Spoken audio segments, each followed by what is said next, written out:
Rev up your engines!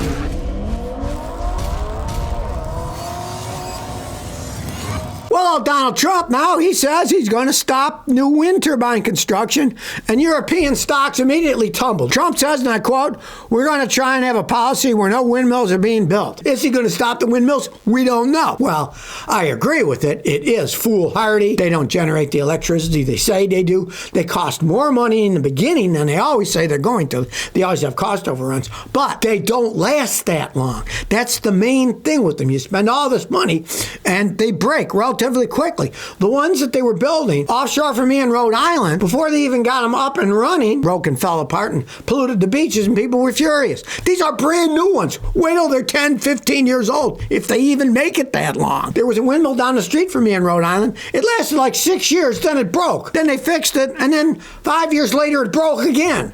So don't listen to this nonsense that, oh, this is a cost effective. It is not cost effective. And I agree with this, but whether it's going to happen or not, who knows? Because if you remember, in late 2023, Ørsted took a $4 billion write-down for these windmills in the United States. Ørsted's a big company in Europe that makes them, right? And they're going to do them in the United States. They had to take that write-down. They lost so much money. And these are the people that are building them, and they're getting paid to build them. Imagine us poor taxpayers who end up government subsidizing this stuff. Then our electric rates go up on top of it, and then the stupid things break after a short period of time. And what do they say? They'll throw their hands up. Well, we thought they were going to last a long time, but they all broke after 15 years or less. You don't see that with power plants. They don't build a power plant and then 10, 15 years later the thing breaks and they have to do it all over again. Well, here's a hilarious one I've been talking about for years. Guy takes his car to the Toyota dealer. There's an Avalon, says, "I want the fluid changed." And they said, "Well, we're not going to change it. That's a lifetime fluid." So she takes it to another guy, Royalty Auto Service. He says, "Of course you got to change it." It gets dirty. Dirty fluid will wear the gears out. It will eat the seals up, and then you'll get fluid leaking all over because you got shafts spinning on rubber seals, and if the fluid's dirty, it acts as a cutting fluid, and it'll destroy the seals, and it'll leak all over the place. But the Toyota dealer says, "No, we're not going to do it. That's lifetime fluid." Well, I've told people over and over and over again. I've asked the engineer, "So what do you mean by lifetime fluid?" They say, "Well, it's good for the lifetime of the transmission." Then I say, "Well, what's the guarantee on your transmission?" "Well, we guarantee them for 60,000 miles. You're like, hey. So if it breaks at 90,000 miles, well, that was a lifetime of the transmission, right? Fluid gets dirty, it needs to be changed. That's just obvious.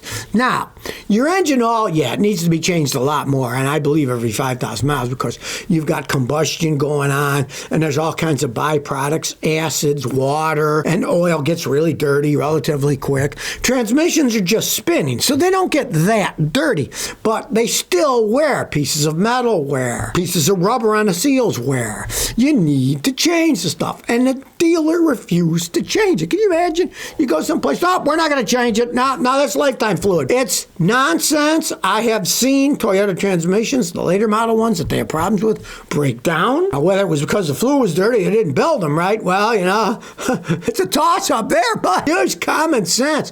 If something has been in there for years and years and years, it's going to get dirty, and then it's going to start to cause problems. And the fluids are better made than they used to be. Yeah, when I was a kid, you were supposed to change the automatic transmission fluid every 20,000 miles.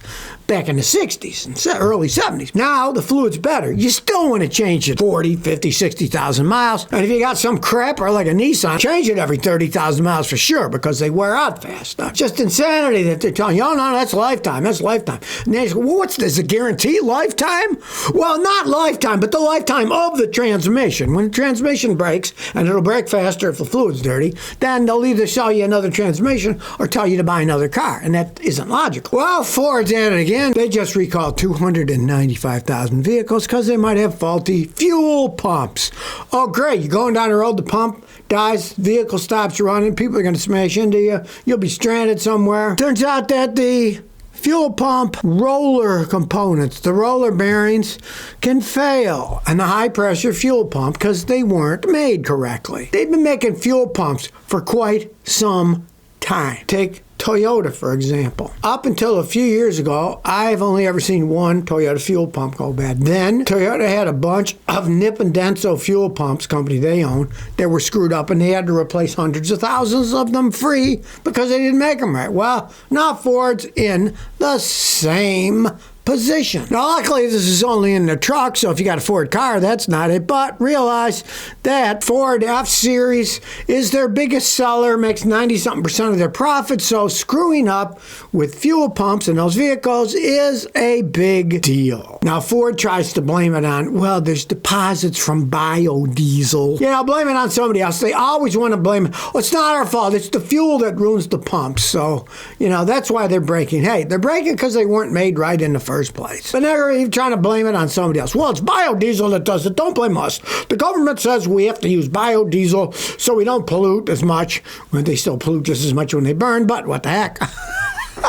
We'll blame it on somebody else when they don't make the pumps right. They probably don't even make the pumps themselves. They're buying them from somewhere else. The fuel pumps were supplied by Bosch. They don't even make their own fuel pumps. And this is why these companies have problems. They don't have quality control over the products because they're buying it from somebody else, then put it in their own car. Henry Ford would be rolling over in his grave. He believed in vertical integration, where they did everything. They even made their own windshields when he was making Model Ts. Now, let's buy it from them. It's cheaper. Oh, why do we have to design it? We'll just buy theirs. Then when there's a problem, they'll blame it on somebody else. Well, a judge has ruled on Tesla and says that the Tesla board members have to return $1 billion for excessive compensation. Judge McCormick approved a settlement between Tesla and all the board members from 2017 to 2020. The whole thing was shareholders thought Tesla's boards were compensating themselves excessively, and they had to return $1 billion. They had to return $270 million in cash, $459 million in stock options, and forego $184 million worth of stock options awarded for 21 to 23. Now, of course, this is the same board that approved Elon's giant bonus. You remember the $55 billion bonus he was supposed to get, and then the judge said it wasn't legal, and he's fighting it, and they voted that, it was legal. Yeah, they voted for it, right?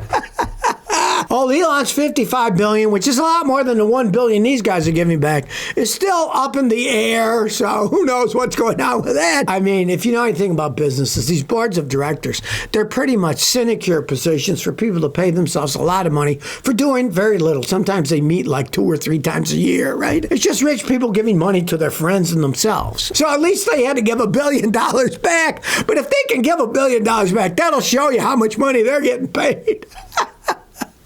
Hollywood's burning down. LA has what they call the big one, a giant fire. Now, they keep having fires there. You'd think they could figure out how to stop it. Now, one of the main problems is they don't have a decent infrastructure. If they're really worried about these fires, they could get rid of all that brush and stuff. What happens is it's super dry. Then when a fire starts, the wind blows it to everything that's flammable. Bushes, dried up stuff, that's going to burn, right? Before there were people, there were fires all the time.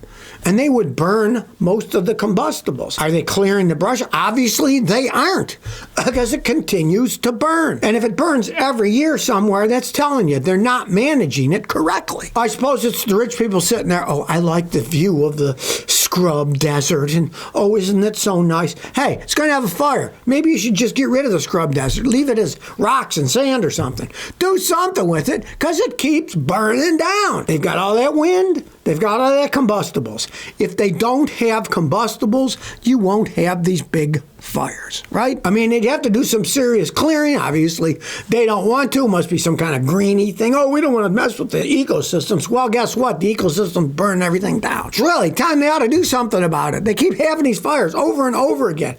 And then they show how horrible. Yeah, it's horrible for the people who are there. But really, you're not having any common sense. You're not stopping it, nipping it in the bud. They're just not taking care of the stuff correctly. Well, you could save money buying a used car. What about buying a used jet? Well, believe it or not, you can buy Motley Crue's original private jet for only $64,500. You get the whole jet, too. It's all in one piece. So I guess jets, woo, boy, do they depreciate even worse than cars. There's only one problem with this one jet, and that is modern laws. You can't legally fly this jet until you put in a noise muffling kit.